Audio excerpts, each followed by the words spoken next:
Suheldev Bharatiya Samaj party यानी कि सुभाषपा, जिसके मालिक हैं ओम प्रकाश राजभर जी। वैसे तो इनकी पार्टी कोई बहुत बड़ी पार्टी नहीं है भारत में, पर इनकी एक बहुत खास बात है, ये जिसकी सत्ता देखते हैं उसके सत्ता में लुढ़क कर चले जाते हैं। सबसे पहले बीजेपी के साथ गठबंधन करके 4 सीटों पे जीत हासिल की। फिर उसके बाद बीजेपी से कोई इनका अनबन हुआ और ये सपा से 2021-22 वाले चुनाव में आए और इससे गठबंधन की और यहाँ से जीते घोसी वाली सीट। फिर यहाँ से जीत कर 2023 ईस्वी में फिर ये बीजेपी में चले गए और इस समय बीजेपी में कैबिनेट मंत्री हैं। पर एक बात है, ये जिसके साथ रहते हैं एकदम खुल के रहते हैं। जब ये बीजेपी से सपा में आए थे तो इन्होंने बीजेपी को सबसे नंबर 1 झूठा पार्टी कहा था और मोदी योगी को भी इन्होंने झूठा कहा।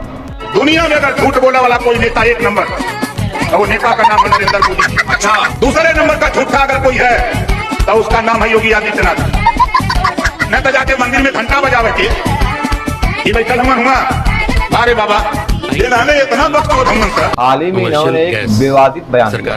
इन्होंने कहा इस महंगाई बढ़ने के साथ साथ हमारे देश का विकास भी हुआ। जहाँ पहले 20% मोटरसाइकिलें गाँव में थी, अब वहीं पर 2014 के बाद करीब 80% मोटरसाइकिलें हो गई।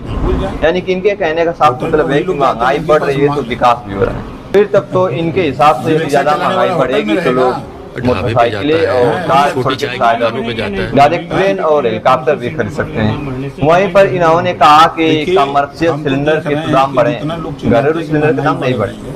यानी कि ये कह रहे थे कि होटलों में, बड़े बड़े होटलों में अमीर लोग जाते हैं खाने के लिए, गरीब और ऑटो चलाने वाले क्यों जाएंगे वहाँ पर खाने।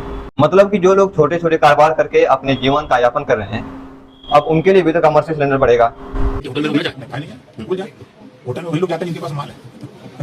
रिक्शा चलाने वाला होटल में रहेगा, ढाबे पे जाता है। अगर हम 15 साल पीछे जाए और आज की तुलना करें, महंगाई हुई, हर गांव में 25-50 मोटरसाइकिल आ गई महंगाई बढ़ने से। हर गांव में 20% फोर व्हीलर गाड़ी आ गई, शहरों में 70%, 80% फोर व्हीलर हो गई। अभी इन्होंने कुछ दिन पहले एनडीए को जिताने के बजाय इनकी जुबान सरसों के तेल की तरफ फिसली और इन्होंने पीडीए को जिता दिया। पूर्ण बहुमत की सरकार बनेगी, राजा के लक्षण पर लक्षित हो रहे हैं।